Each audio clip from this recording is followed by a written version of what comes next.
جی بسم اللہ الرحمن الرحیم۔ السلام علیکم بچوں، کلاس 8 اردو لازمی سبجیکٹ اور پنجاب کے تمام تعلیمی بورڈز اور بشمول فیڈرل بورڈ سبق ہم پڑھ رہے تھے پاکستان کے اہم تہوار، اور اس میں ہم نے پچھلے لیکچر میں جو ہے یہ 2 تہوار اور میلے کے بارے میں جو ہے وہ پڑھا، پاکستان کے چند اہم تہوار، اور اس میں ابھی تک ہم پڑھ چکے ہیں لوک ورثہ کا میلہ، ٹھیک ہے، اور میلہ مویشیاں۔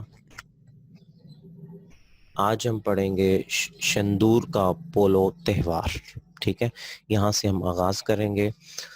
پاکستان کے شمالی علاقہ جات، شمالی پہاڑی علاقہ جات، ٹھیک ہے، کو سیاحوں کی یعنی کہ سیر کرنے والے جو لوگ ہیں ان کی جنت کہا جاتا ہے۔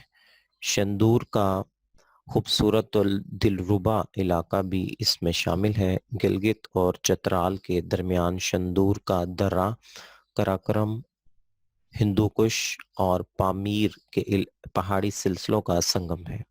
اس درے میں پچھلے 800 سال سے پولو ایک روایتی کھیل کے طور پر معروف ہے، جہاں ہر سال 7 تا 9 جولائی گلگت اور چترال کے روایتی حریف ٹیموں کے مابین پولو میچ منعقد ہوتا ہے۔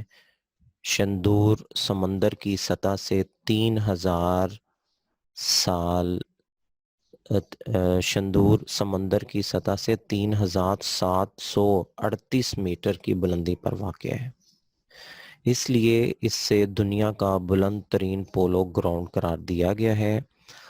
اس میچ کو دیکھنے کے لیے نہ صرف پورے ملک سے لوگ جمع ہوتے ہیں بلکہ دنیا کے مختلف علاقوں کے سیاح بھی پورے ذوق و شوق کے ساتھ یہ میچ دیکھتے ہیں۔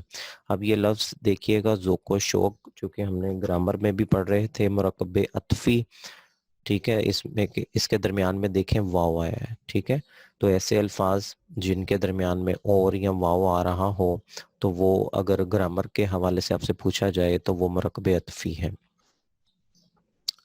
میچ دیکھنے کے لیے آتے ہیں میلے میں پولو میچ کے علاوہ کوہ پیمائی، قریبی ندیوں اور دریاؤں میں مچھلی کے شکار اور گھڑ سواری کے مقابلے بھی منعقد ہوتے ہیں۔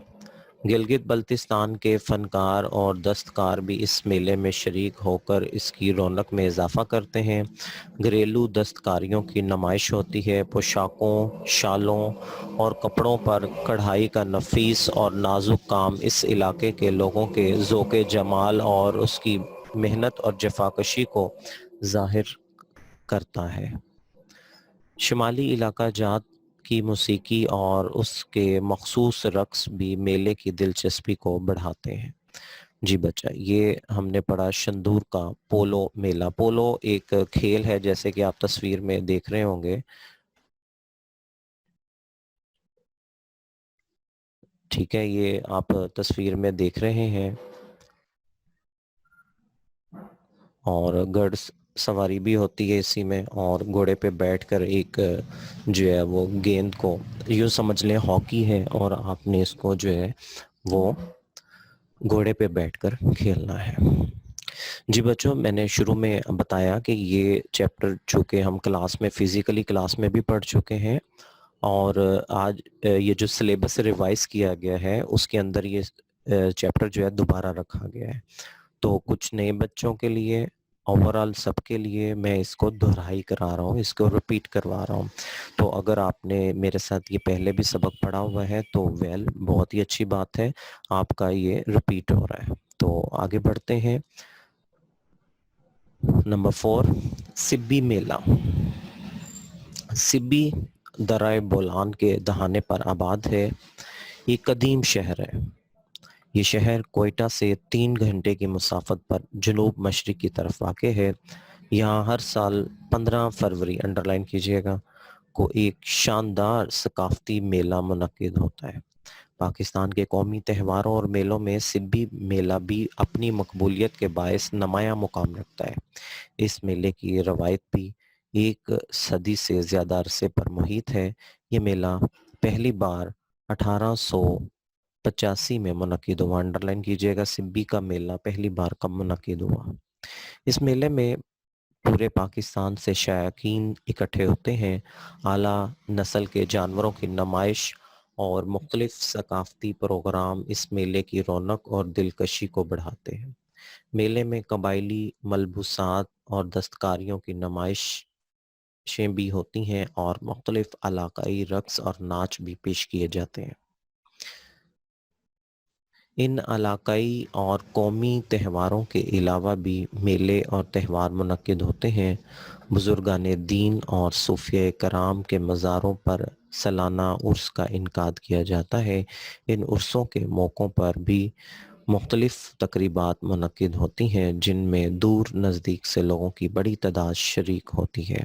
ان تہواروں اور میلوں میں لوگوں کو ایک دوسرے کے قریب آنے کا موقع بھی میسر آتا ہے اور یہ اور ایک دوسرے کے طور طریقوں اور رسم و رواج سے بھی آشنا ہوتے ہیں.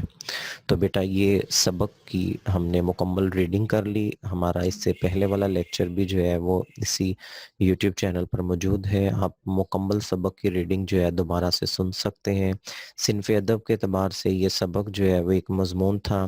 جب آپ نے اس کو غور سے سنا، پڑھا، سمجھا تو یقیناً آپ کو پاکستان کی ثقافت، تہذیب کے بارے میں پتہ چلا، مختلف تہواروں کے بارے میں آپ کو جو ہے معلوم ہوا اور آپ ایک اردو ادب کے اندر ایک مضمون لکھنے کے بھی قابل ہوئے ہوں گے. تو یہ تھا آج کا ہمارا لیکچر.